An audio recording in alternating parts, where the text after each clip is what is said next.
Hello student, स्वागत है आपका ए टू जेड क्लासेस में। आज मैं आप लोग को बिहार बोर्ड 2025 की आने वाले एग्जाम की तैयारी के लिए केमिस्ट्री का ऑब्जेक्टिव लेकर आया हूँ। चैप्टर है बहुलक। केमिस्ट्री में हम लोग को बहुलक पॉलीमर चैप्टर से जो भी महत्वपूर्ण प्रश्न है उसका डिटेल कंसेप्ट के साथ आपको समझाया जाएगा, तो वीडियो के अंत तक जरूर बने रहिएगा। इसमें जितने भी प्रश्न बतलाए जाएंगे सभी को लॉजिक के साथ आंसर बतलाया जाएगा, उसमें कंसेप्ट बतलाया जाएगा ताकि एग्जाम के अंत तक एग्जाम में किसी प्रकार का कंफ्यूजन नहीं हो। सभी ऑब्जेक्टिव टाइप का प्रश्न रहेगा, 4 ऑप्शन रहेगा, चारों ऑप्शन पर हम लोग काम करके कौन आंसर सही होगा उस पर फोकस करना है। आप लोग वीडियो के अंत तक जरूर बने रहिए। एग्जाम के लिए बहुत ही महत्वपूर्ण प्रश्न लेकर आया हूँ। कल भी मैं आप लोग को बहुलक का पार्ट 1 बतला चुके थे, अब पार्ट 2 में हम लोग चलेंगे। तो कल हम लोग 30 क्वेश्चन तक बताए थे, आज हम लोग देखते हैं। प्रीवियस वीडियो में 30 क्वेश्चन तक हो गया था। नेक्स्ट हम लोग चल रहे हैं क्वेश्चन नंबर कितना, 31 नंबर में हम लोग चल रहे हैं। क्वेश्चन नंबर कितना में चला, 31 नंबर में हम लोग चल रहे हैं। चलिए, तो क्वेश्चन नंबर 31 क्या है? ब्यूना यश तथा ब्यूना यन है, दो बहुलक होता है। ब्यूना यश भी रबड़ है और ब्यूना यन भी रबड़ है, तो वो कैसा बहुलक है वो देखना है। तो ब्यूना यश और ब्यूना यन, यहाँ ऑप्शन दिया हुआ प्राकृतिक बहुलक, संश्लेषित बहुलक, सल्फर बहुलक और कोई नहीं। तो संश्लेषित जिसको बनाया जाता हो, तो ब्यूना यश में क्या होता है? अस्टायरिन मोनोमर रहता है और ब्यूनायन में एक्रिलोनाइट्राइल रहता है। तो यहां पर ब्यूना यश है और यहां ब्यूना, चलिए ब्यूना, तो ब्यूना यश और ब्यूनायन जो है संश्लेषित बहुलक है। कौन सा बहुलक है? संश्लेषित बहुलक है। संश्लेषित बहुलक मतलब जिसको बनाया जाता हो। तो इसमें भी ब्यूना यश को भी बनाया जाता है मोनोमर से और ब्यूनायन को भी बनाया जाता है मोनोमर से। चलिए, तो इसका क्या हो जाएगा? 31 नंबर का आंसर डी होगा, बी हो जाएगा संश्लेषित बहुलक। क्वेश्चन नंबर 32 में देखिए, ब्यूना यश में यश का अर्थ होता है। ब्यूना यश में यश का क्या अर्थ होता है? सोडियम, सल्फर, अस्टायरिन, व्यापारीय नाम। तो देखिए ब्यूना यश है क्या, कैसे बनता है वो जानना है। तो ब्यूना यश बनता है, यहां पर रहता है बेंजीन, ये पहला मोनोमर हुआ। इसमें 2 मोनोमर रहता है ब्यूना यश में। दूसरा मोनोमर होता है सी डबल बंधन सी, सिंगल बंधन सी, डबल बंधन सी, ये ऐसा रहता है। तो यही दोनों मोनोमर मिलता है, यही दोनों मोनोमर मिलाने से तो ये अस्टायरिन होता है। ये क्या होता है? अस्टायरिन। तो यही अस्टायरिन के कारण इसमें यश लगता है। इसका नाम होता है, पूरा का नाम, इस मोनोमर का नाम होता है अस्टायरिन। तो इसीलिए इसमें ब्यूना यश में जो यश होता है वो किसके लिए होता है? अस्टायरिन के लिए।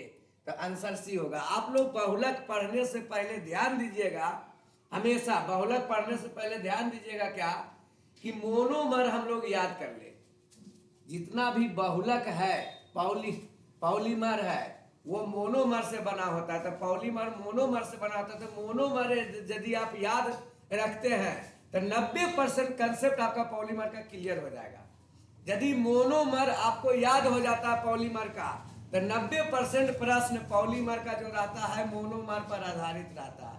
उस मोनोमर के याद रहने से आपको एक भी प्रश्न नहीं छूटेगा।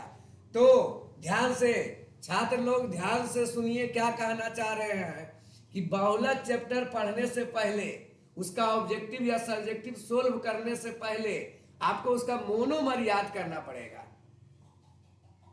देखिए क्वेश्चन नंबर 33, क्योंकि जितना प्रश्न हम देख रहे हैं सब मोनोमर पर ही सोल्व हो रहा है। क्या है? नायलॉन 6 में अंतर आणविक बल होता है। तो नायलॉन 6 में कौन सा बल होता है वो हम लोग को समझना है।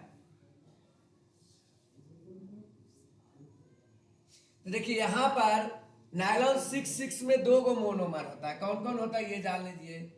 CH2 ऐसा 6 और इधर NH2 रहता है और इधर भी NH2 रहता है। ये पहला 6 हुआ। दूसरा 6 कार्बन क्या होता है CH2 ऐसा ऐसा 4 गो रहेगा, इधर भी COOH, इधर भी COOH। यही दोनों मर ये दोनों मोनोमर से बनता है नायलॉन 6 इसीलिए 6 कार्बन यहाँ 4 कार्बन और 2 कार्बन 6 कार्बन दोनों, तो इसीलिए नाम नायलॉन 6। तो ये दोनों आपस में जो कंबाइन होता है वो हाइड्रोजन बंधन के द्वारा कंबाइन होता है। कौन बंधन के द्वारा? हाइड्रोजन बंधन के द्वारा। हाइड्रोजन बंधन के द्वारा इसका O और इसका H आपस में जुटेगा और बाकी OH जो होता है एक OH और एक H2O बन के बाहर निकल जाता है। तो यहाँ पर कौन बंधन याद रखना है? हाइड्रोजन बंधन। तो 33 का आंसर ए हो जाएगा। क्वेश्चन नंबर 34 में हम लोग देखते हैं, करा निम्न में कौन सा संघनन बहुलक नहीं है?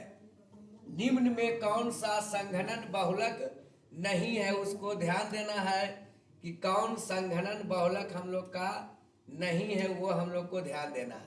देखिए संघनन बहुलक नहीं के बारे में बोल रहा है। संघनन बहुलक उसको बोला जाता है जिसमें 2 टाइप का मोनोमर रहेगा और फंक्शनल ग्रुप रहेगा।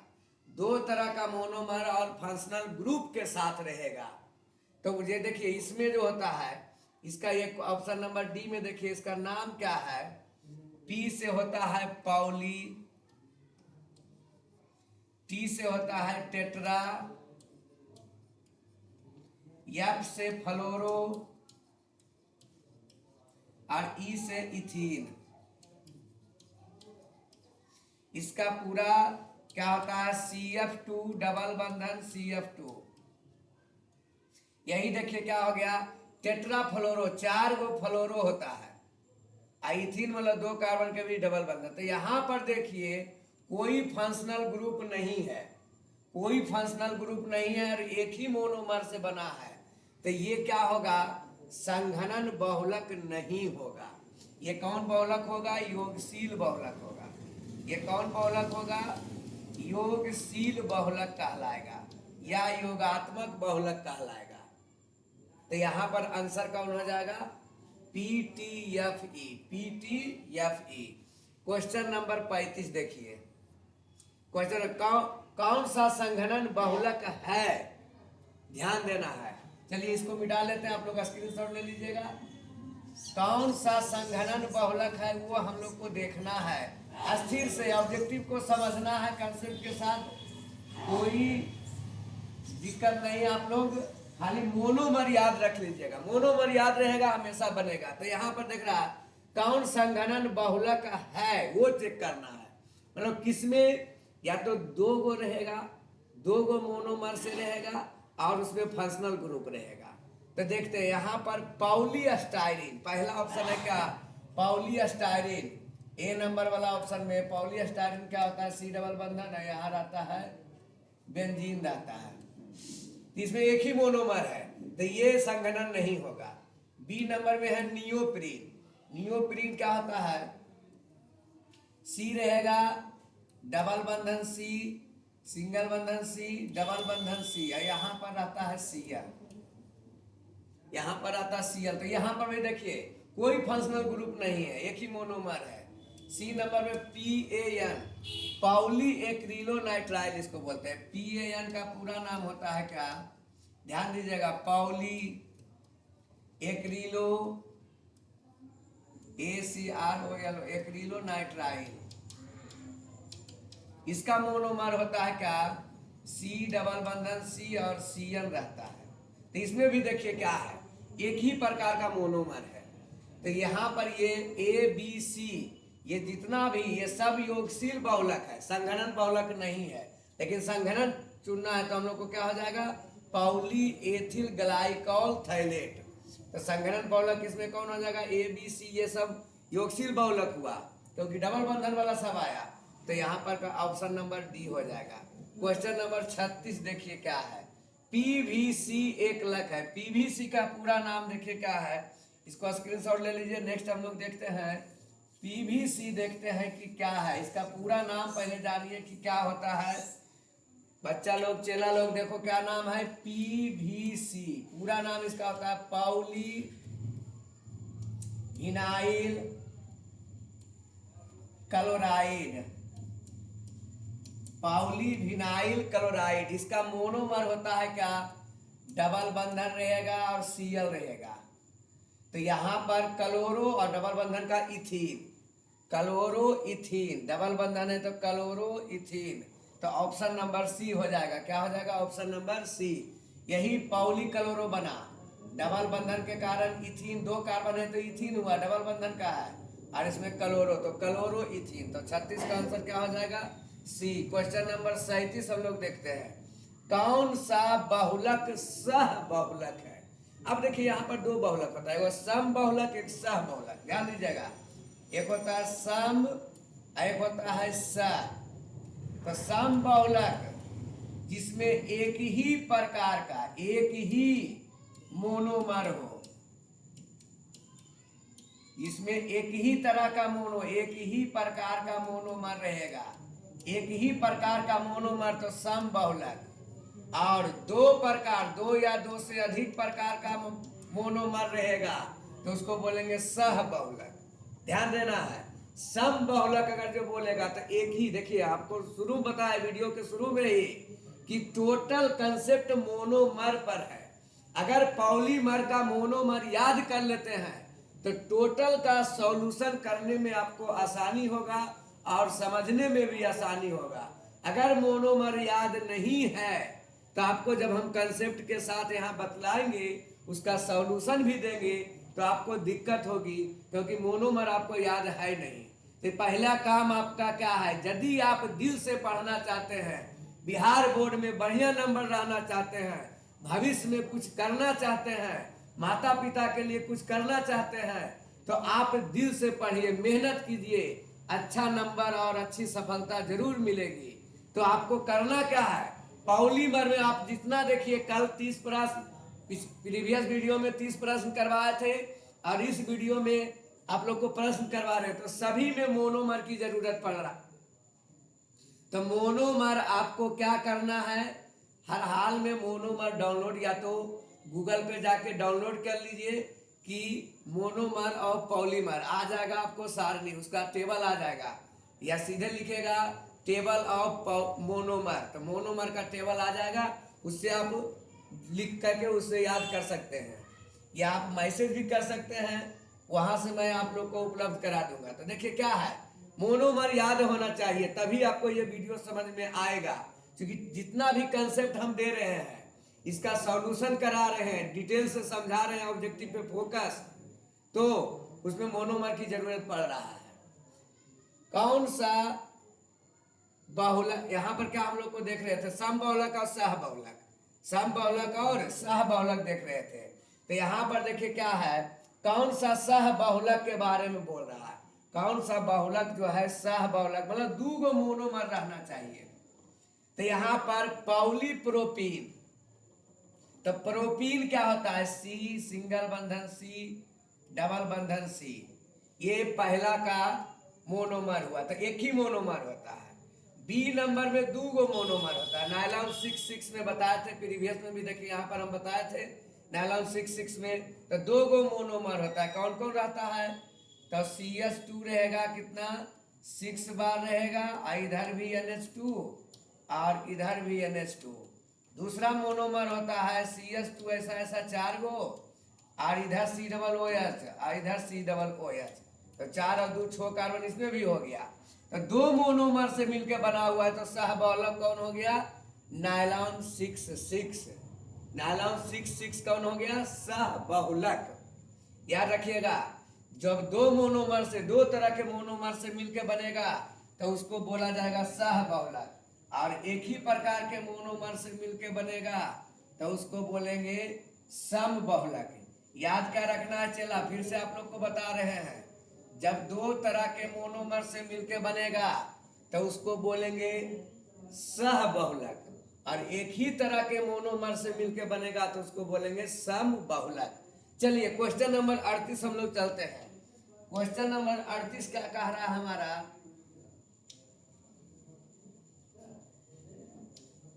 चलिए क्वेश्चन नंबर 38 में देखिए, निम्न में कौन सा बहुलक सम बहुलक है। देखिए अभी जस्ट आ गया, इसके पहले सह बहुलक बताए थे, दो प्रकार के मोनोमर।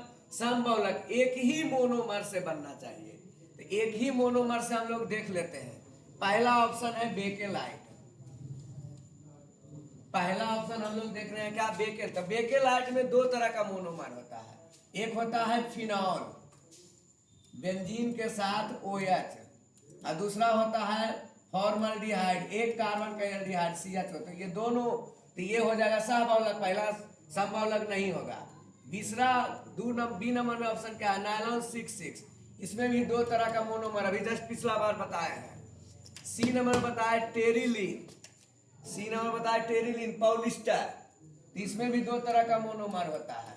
ऑप्शन नंबर डी में नियोप्रीन में एगो मोनोमर होता है, क्या होता है वो देख लीजिए, C डबल बंधन C सिंगल बंधन C डबल बंधन C, और यहाँ रहता है Cl, यही नियोप्रीन है। ये क्या है, नियोप्रीन का मोनोमर। तो एक ही मोनोमर से बना हुआ है नियोप्रीन, तो नियोप्रीन क्या हो जाएगा, सम बहुलक हो जाएगा।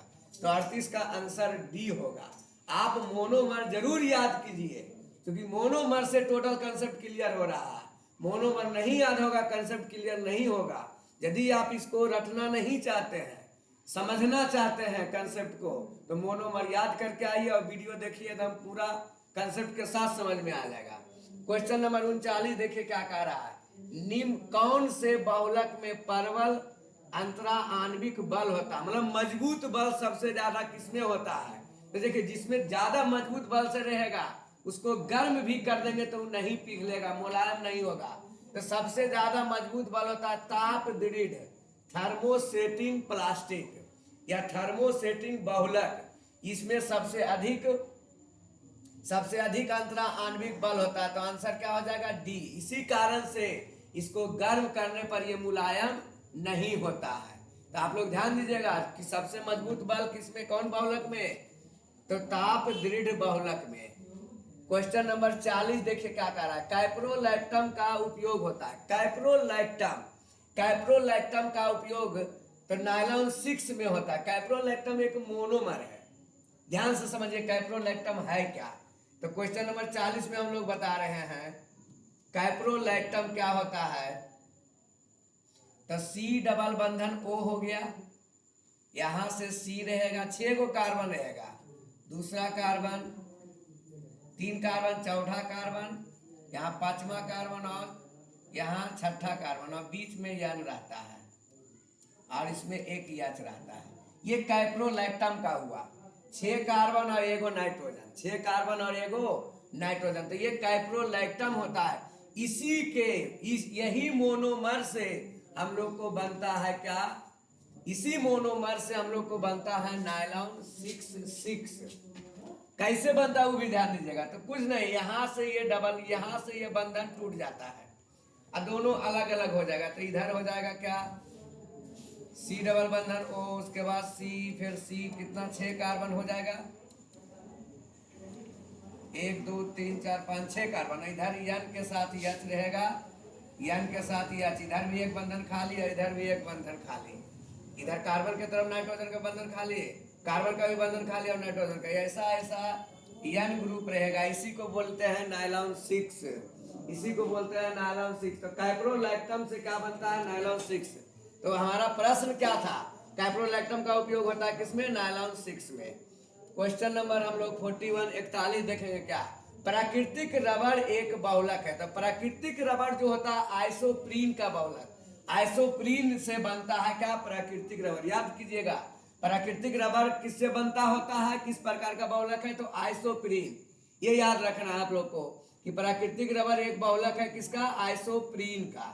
क्वेश्चन नंबर 42 देखिए, निम्न में कौन सा सह बहुलक, देखिए फिर से आया सह बहुलक, मतलब एक मोनोमर की 2 मोनोमर।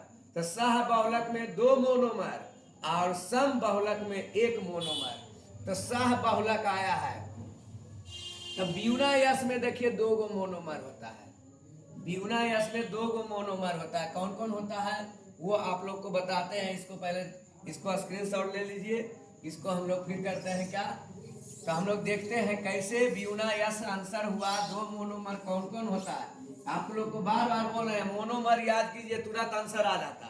अभी आप लोग को देखिए हमको बतलाना पड़ रहा है, आपको याद आता तो तुरंत आंसर होता। दो मोनोमर होता है, एक स्टायरिन होता है सी डबल बंधन सी, और इस पे बेंजीन रहता है, स्टायरिन वाला रहता है। और दूसरा क्या होता है, डबल बंधन सी, सिंगल बंधन सी, डबल बंधन सी। ये दोनों मोनोमर से मिलके बना होता है, पहला मोनोमर दूसरा मोनोमर, तो दो मोनोमर से बना है। तो सह बहुलक कौन हो जाएगा, ब्यूना यस। क्वेश्चन नंबर 43 हम लोग देखें, निम्न में कौन सा प्राकृतिक रेशा है। प्राकृतिक रेशा होता है सेलुलोज, याद रखना है। प्राकृतिक रेशा कौन होता है, सेलुलोज। तो प्राकृतिक बहुलक, प्राकृतिक रबड़ का बहुलक आइसोप्रीन, और प्राकृतिक रेशा सेलुलोज। क्वेश्चन नंबर 44 देखिए क्या है, कौन सा बहुलक नहीं है, बहुलक ही नहीं है। देखना क्या है कि कौन सा बहुलक, तो देखिए एंजाइम, ये भी जैव बहुलक है। एंजाइम क्या है, जैव बहुलक। टेफ्लॉन भी बहुलक है, स्टार्च प्राकृतिक बहुलक है। सुक्रोज जो है बहुलक नहीं है। एंजाइम जैव बहुलक का उदाहरण है, टेफ्लॉन संश्लेषित बहुलक का, स्टार्च प्राकृतिक बहुलक। तो यहाँ पर सुक्रोज जो होता है, चीनी शर्करा बोल सकते हैं, ये जो होता है बहुलक नहीं है, इसको हम लोग बहुलक नहीं है। तो हम लोग आगे क्वेश्चन देखते हैं। नेक्स्ट हम लोग क्वेश्चन देखते हैं क्या, 45 नंबर क्वेश्चन देखे कह रहा है, कौन सा पूर्ण फ्लोरीन बहुलक है। कहा रहा है क्या कि पूर्ण फ्लोरीन बहुलक कौन है, तो केवल फ्लोरीन रहेगा। तो यहाँ पर देखिए टेफ्लॉन होता है।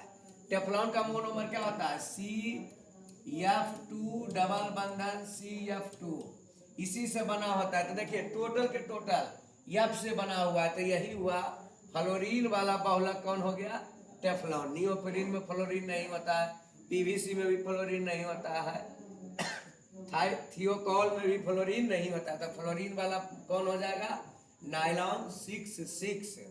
फ्लोरीन वाला कौन हो जाएगा, ध्यान देना चाहिए, नायलॉन 66। अब हम लोग 45 के बाद 46 देखते हैं। 45 के बाद हम लोग देखते हैं 46 नंबर क्वेश्चन में।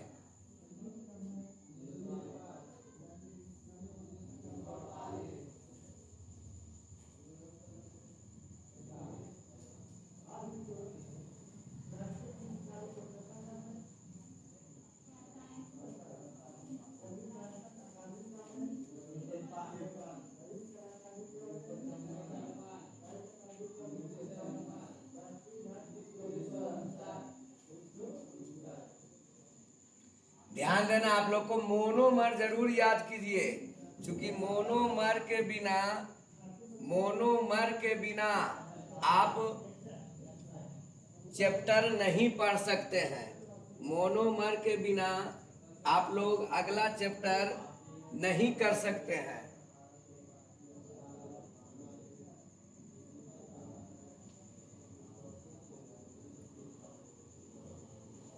चलिए नेक्स्ट क्वेश्चन हम लोग 46 देखते हैं। आपको 45 तक करवाए थे, आप लोग को 45 तक हो गया था।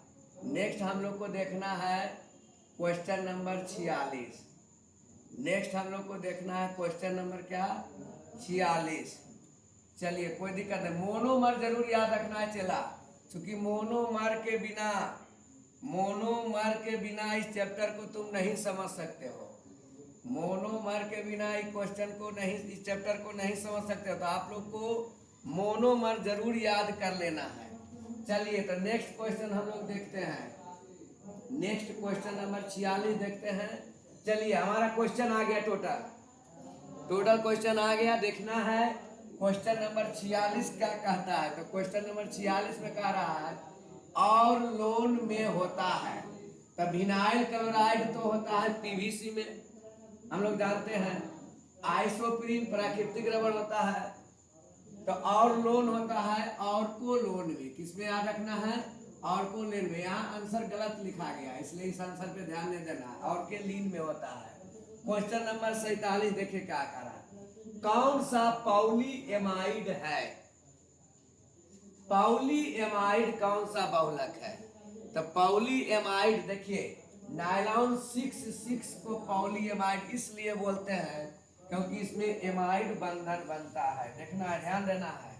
C डबल बंधन O के साथ NH2 आ जाए तो देखिए कैसे आवेगा। तो नाइलॉन 6 में होता है 6 कार्बन, ऐसा ऐसा 6 को रहेगा, इधर भी NH2, इधर भी, ऐसे करके NH बनाते हैं। इसको भी बना देते हैं N के साथ एक H इधर एक H इधर, इसका ऐसा है। उसके बाद CH2 ऐसा ऐसा 4 को होता है, और C डबल बंधन OH रहता है, C डबल बंधन OH, इधर भी C डबल बंधन OH। यहाँ से समझना बढ़िया से। अब देखिए ये क्या होगा, ये H और ये OH मिलके बन जाएगा H2O, और ये C डबल बंधन O के साथ कौन N जाके जुड़ जाएगा, यहाँ से भी OH और H मिलके बन जाएगा H2O। तो C के साथ देखिए ध्यान देते हैं, यहाँ से क्या हो जाएगा C डबल बंधन O, ये बंधन खाली। पहले इसको उतारते हैं, CH2 ऐसा ऐसा 4 को, फिर C डबल बंधन O, यहाँ से ऐसे बंधन खाली है। अब देखिए ये N आके जुटेगा, तो इससे N जाके जुट गया, एगो H रह गया, इधर CH2 रह गया कितना बार, ऐसा ऐसा 6 बार है, CH2 6 बार है, इधर N और ऊपर में H, ये बंधन खाली। देखिए यही बना नाइलॉन 6।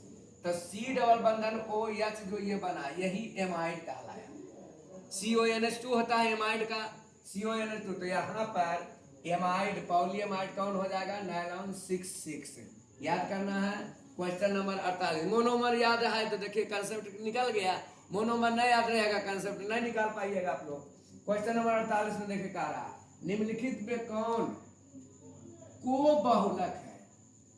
देखिए यहाँ कंसेप्ट वो आया, को बहुलक को ही बोलते हैं सह बहुलक। हिंदी में को बहुलक को हिंदी में बोलते हैं क्या, इंग्लिश हुआ को पॉलीमर, हिंदी में सह बहुलक। तो सह बहुलक को किसको बोलेंगे कि जिसमें 2 मोनोमर होगा। इसमें क्या मोनोमर होगा, 2 मोनोमर। तो 2 मोनोमर किसमें रहता है चला, याद रखना है। 2 मोनोमर किसमें होता है, ब्यूनायस में। 2 मोनोमर किसमें रहता है, ब्यूनायस में। तो यहाँ पर ब्यूनायस हो जाएगा को बहुलक। क्वेश्चन नंबर 39, पॉलीथीन एक बहुलक है। तो पॉलीथीन का मोनोमर होता है क्या, CH2 डबल बंधन CH2।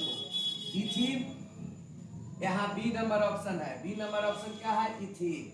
बी नंबर ऑप्शन क्या है, इथीन। तो पॉलीथीन का मोनोमर क्या हो गया, इथीन हो गया। पॉलीथीन का मोनोमर क्या हो गया, इथीन।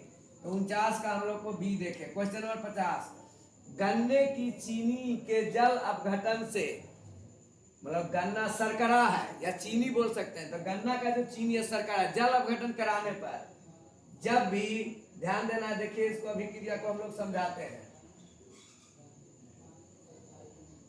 इस अभिक्रिया को हम लोग समझाते हैं।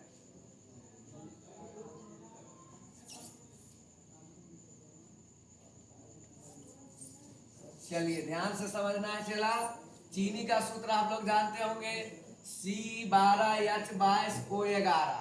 चलिए तो चीनी है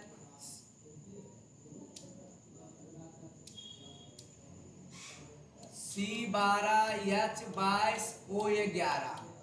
इसको जल से अभिक्रिया, मतलब जल अपघटन कराएंगे तो ग्लूकोज में टूटता है C6H12O6 और प्लस C6H12 और O6। ग्लूकोज और फ्रुक्टोज दोनों का सूत्र सेम होता है। तो याद रखना है कि क्या, गर्म चीनी का जल अपघटन से क्या बनता है, चीनी का जब जल अपघटन कराएंगे तो ग्लूकोज और फ्रुक्टोज बनता है। तो 50 का आंसर सी, ग्लूकोज एवं फ्रुक्टोज। क्वेश्चन नंबर 51 देखिएगा क्या है, निम्नलिखित में कौन योगशील बहुलक है। डबल बंधन वाला मोनोमर रह गया तो योगशील बहुलक, डबल बंधन वाला मोनोमर रह गया तो योगशील। देखिए यही पॉलीथीन, तो पॉलीथीन का मोनोमर इथीन होता है CH2 डबल बंधन CH2, यही पॉलीथीन हो गया। उच्च घनत्व वाले बोलिए चाहे वही पॉलीथीन हुआ। नाइलॉन 6 में यहाँ पर नाइलॉन 6 में 2 गो डेक्रोन में, तो यहाँ पर आंसर क्या हो जाएगा, सी नंबर। क्वेश्चन नंबर 52, CF2 देखिए यहाँ पर टेफ्लॉन का होता है। निम्नलिखित में किसका एकलक है, तो किसका, टेफ्लॉन का, टेफ्लॉन का। तो आप लोग देखे बहुलक का जितना भी प्रश्न VVI बिहार बोर्ड में आने वाला या बिहार बोर्ड में पूछा जा चुका है, आप लोग को टोटल सोल्व करवा दिए हैं। आप लोग इसको बार बार एग्जाम तक रिवीजन कीजिए और मोनोमर याद करके रिवीजन कीजिए, तो आपको रटने की जरूरत नहीं पड़ेगा, कंसेप्ट कभी कंफ्यूजन नहीं होगा। आप लोग को 10 से 12 मोनोमर याद रखना है। 10 से 12 को क्या है, मेन पॉलीमर है, उसका मोनोमर याद रखना है। उससे आपका पॉलीमर का चैप्टर का पूरा सॉल्यूशन, कोई भी किसी प्रकार का प्रश्न रहेगा उससे आप कंसेप्ट निकाल के बना सकते हैं। तो इस वीडियो को आप लोग पार्ट 1 और पार्ट 2, बहुलक का 2 पार्ट बना, पार्ट 1 पार्ट 2 दोनों को बढ़िया से देखिए। इसी तरह से मैं नेक्स्ट दिन फिर से, आप लोग यदि चैनल को अभी तक सब्सक्राइब नहीं किए हैं तो चैनल को सब्सक्राइब कर दीजिए, लाइक कर दीजिए। प्रत्येक दिन आप ऑब्जेक्टिव देखना चाहते हैं तो सब्सक्राइब जरूर कीजिए, क्योंकि सब्सक्राइब करने से क्या होगा, जैसे ही हम लाइव आएंगे या वीडियो अपलोड होगा तो आपके पास नोटिफिकेशन चला जाएगा, उससे आपको जानकारी मिल जाएगा कि ऑब्जेक्टिव अपलोड हो चुका है। तो चलिए, आपका ये पॉलीमर नेक्स्ट दिन मैं नेक्स्ट चैप्टर का ऑब्जेक्टिव लेकर आऊंगा। तब तक के लिए जय हिंद, जय भारत।